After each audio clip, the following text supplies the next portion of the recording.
Bonsoir à tous. Je suis ravie de vous retrouver ce soir pour ce Face à la Rédac spécial, un petit peu plus long que d'habitude, avec nos deux invités journalistes pour commenter cette soirée électorale que vous avez vécue en direct sur LMTV Sarthe ce dimanche soir lors du premier tour des législatives. Sur ce plateau, Serge Danilo, le rédacteur en chef du Maine Libre. Bonsoir et merci d'être ici. Bonsoir. Et Aubéry Métro, journaliste radio pour RCF Le Mans. Bonsoir. Merci d'être là ce soir tous les deux. Alors bien sûr, toute la presse, qu'elle soit nationale ou locale, parle de raz-de-marée pour le mouvement du président Emmanuel Macron. Est-ce que c'est vraiment un raz-de-marée, Serge Danilo, en Sarthe? En Sarthe, le raz-de-marée, on le verra dimanche soir. Pour l'instant, on peut dire que la surprise est de taille, même si on voyait bien que les candidats En Marche pro-Macron, les candidats sous l'étiquette Macron, avaient de fortes chances de bousculer un petit peu l'ordre établi. Ils l'ont vraiment bousculé dimanche soir, mais on verra dimanche prochain réellement sur quels équilibres seront face à face quand même à la sortie du deuxième tour. Il va y avoir malgré tout des surprises. Une élection, ça se joue justement aux législatives en 2 tours, c'est ce que vous voulez dire? Oui, c'est un scrutin à 2 tours, on le voit bien. Si on peut parler de la deuxième circonscription, où ça va être un scrutin très serré entre Marietta Karamanli du Parti Socialiste, la députée sortante, et Aurélie Perrault, la candidate d'En Marche. Elles ont à peine un point d'écart. Le duel, il s'annonce très serré.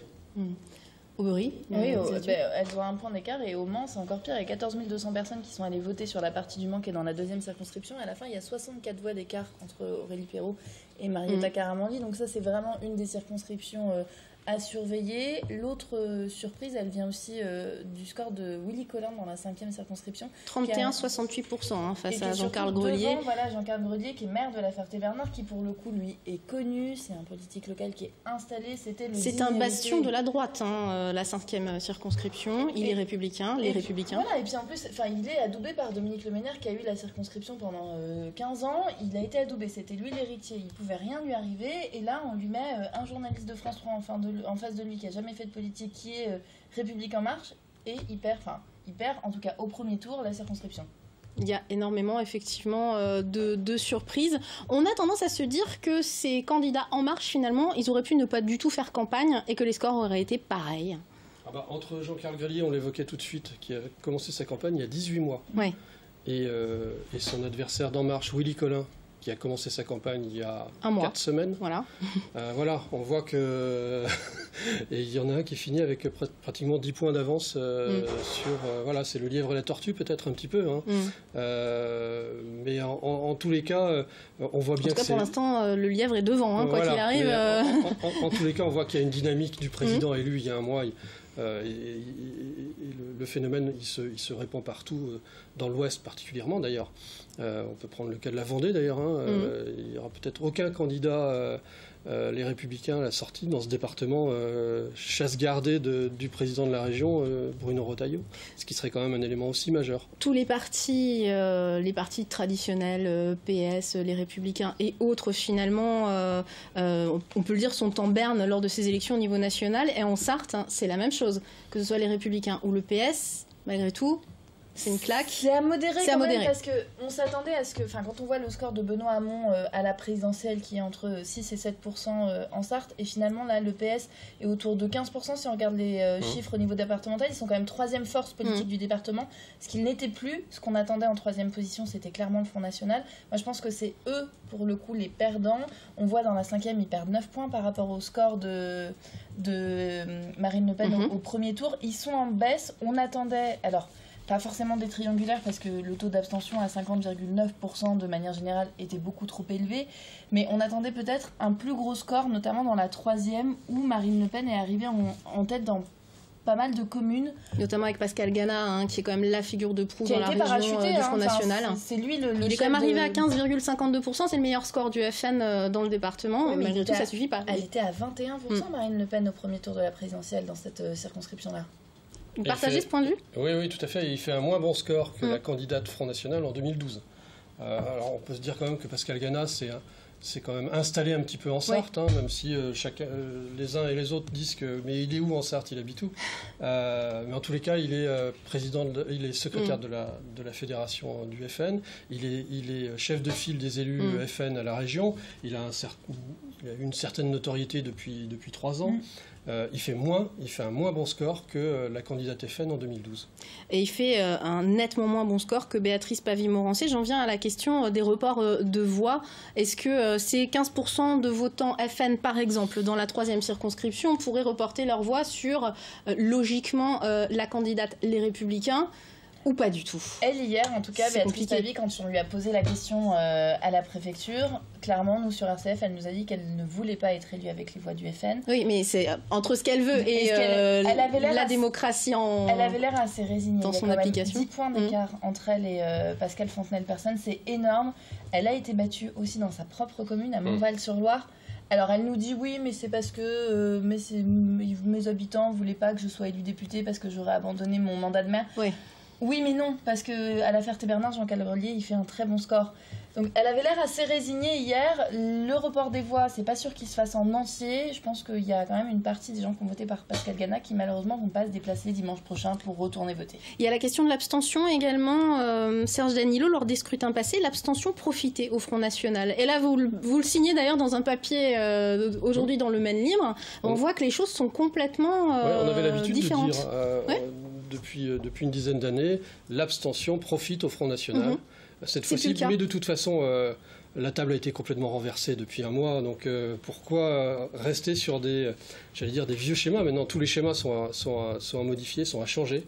L'abstention, ici, a joué évidemment pour les candidats Macron. C'est une abstention jamais atteinte pour des élections législatives, qui, quand même, il faut le rappeler, interviennent après 10 mois de campagne successive entre les primaires de la droite et les primaires de la gauche. C'est une des raisons qui fait que les gens ne sont pas allés voter, vous pensez? Je pense que les gens en avaient un peu marre. Il y a clairement une lassitude, on le voit quand on parle aux gens, quand nous on va faire des sujets, on l'entend, on en a marre, ça ne nous intéresse plus, on ne se retrouve pas... On vous épargne les politiques tous pourris, les affaires de François Fillon ont forcément laissé des traces, y compris dans son propre bastion. Effectivement, ça a commencé fin août avec le discours de François Fillon à Sablé. On est mi-juin et il n'y a pas eu une seule journée, alors pas forcément ni dans notre presse écrite, ni à la télé, ni en local, mais au national. Tous les jours, ça a été une petite phrase et pas forcément des sujets de son. Et je pense qu'effectivement, les gens sont lassés. L'équipe En Marche le sait, ça, forcément. Ils ont joué là-dessus aussi, sur le côté, tout le monde en a marre. Nous, on propose une campagne différente. On est tout simplement dans les coups de com', et puis voilà. Ils ont fait une campagne par la force des choses, une campagne express, très rapide. Je me souviens de Pascale Fontenelle-Persson, la candidate dans la 3e, qui disait... Finalement, Emmanuel Macron a été élu en un an président. Pourquoi on ne serait pas élu député en un mois? Et finalement, elle a eu raison. Elle a fait quand même 32,10% dans la 3e circonscription. Les résultats semblent lui donner raison pour le moment. Donc, on a parlé des reports de voix. Je voudrais qu'on voit circonscription par circonscription, si vous le voulez bien. Dans la première circonscription, par exemple, il y a des points remarquables dans chacune d'entre elles. Dans la première et la 3e, on peut un petit peu les comparer, puisqu'on a En Marche face aux Républicains, avec un écart de voix qui est quand même important à chaque fois. Le duel est plié, on va dire. C'est En Marche qui va passer obligatoirement dans ces deux-là, première et 3e. On va dire qu'ils ont un ballotage favorable, mais il faut attendre quand même le deuxième tour. Ce qui est quand même à voir sur la première circonscription. Alors Damien Pichereau avec 31,06% pour En Marche et Christelle Morancé, les Républicains, avec 24,90%. Je rappelle quand même les scores. En signalant quand même que la députée sortante, la socialiste Françoise Dubois, la socialiste, n'apparaît même pas au deuxième tour. Absolument. Pour ce qui est de la première circonscription, la candidate des Républicains, Christelle Morancé, fait encore moins bien quand même que Fabienne Labrade-Ménager il y a 5 ans. Elle perd 6 000 voix. 6 000 voix ont fondu. Parce que c'est vrai qu'on parle de la déroute du Parti socialiste, mais je voudrais quand même qu'on s'arrête un petit peu sur les résultats qui sont quand même assez catastrophiques pour les Républicains. Bien sûr. Ils risquent de se retrouver sans aucun député dimanche soir. Ce qui n'est pas forcément le cas des socialistes, puisque Stéphane Le Foll, il est en ballotage favorable. A priori. Et Marietta Karamanli, on l'a dit, c'est très serré, rien n'est joué. Là, ça va être compliqué pour les candidats LR de pouvoir s'imposer. Alors, bien sûr, ils vont nous dire qu'on leur a volé leur campagne présidentielle, qu'ils n'avaient pas de candidats, qu'ils ont été plombés par les affaires. On l'entend, ça a été compliqué pour eux de faire campagne. Les gens sont déçus. On le voit d'ailleurs, alors peut-être qu'on va en reparler, mais dans la 4e circonscription, il y avait quand même 4 listes à droite. Et on a vu des fidèles de François Fillon faire campagne à Sablé pour Emmanuel Dallière, qui est le maire de la Suze. Ils n'ont pas fait campagne pour les Républicains. Ça a forcément laissé des traces sur les Républicains, peut-être même en Sarthe encore plus que sur le PS. Forcément, ça fait des déçus à l'interne. Et pour parler de la 3e circonscription, alors Pascal Fontenelle-Persone, La République En Marche, est largement en tête, vous l'avez dit tout à l'heure, 10 points devant Béatrice Pavie-Morancé. Pascal Fontenelle-Persone fait 32,10%. Béatrice Pavie-Morancé, Les Républicains, maire de Montval-sur-le-Loir, comme vous le disiez, est à 22,20%. Là, c'est pareil, on a le sentiment que ça va être plié. Beurry Métro. Plus qu'ailleurs. S'il y en a une où on peut pas dire qu'on est sûr du résultat parce qu'on n'est jamais sûr de rien, ça dépend de beaucoup, mais s'il y en a une où la tendance semble se décider un peu plus qu'ailleurs, c'est clairement la 3e, et pourtant c'était, en tout cas à mon avis, je sais pas si Charles vous partagez ça, mais pour moi c'était la plus indécise, c'était la plus ouverte en tout cas, et finalement c'est celle où la semaine prochaine on se dit qu'on connaît déjà le nom de la députée. A priori. On va passer à la 2e circonscription, Aurélie Perrault, La République En Marche, à 25,81%, devant Marietta Karamanli. Et là, vous l'avez dit, ça va être très serré. Et là, c'est vraiment la circonscription probablement à surveiller de très très près. Bouloir-Le Mans, et Marietta Karamanli, donc Parti Socialiste, est à 24,10%. Elle peut encore tirer son épingle du jeu. Marietta Karamanli, qui est connue par les Sartois, qui a labouré le terrain, pas que pendant cette campagne, mais depuis des années, qui a été députée. En tout cas, elle brigue son 3e mandat, là. Ouais, elle est fragilisée quand même avec ce résultat. Maintenant, elle peut peut-être remporter la mise en jouant sur le fait que voilà, on sait qu'il y aura une majorité, que le président aura une majorité.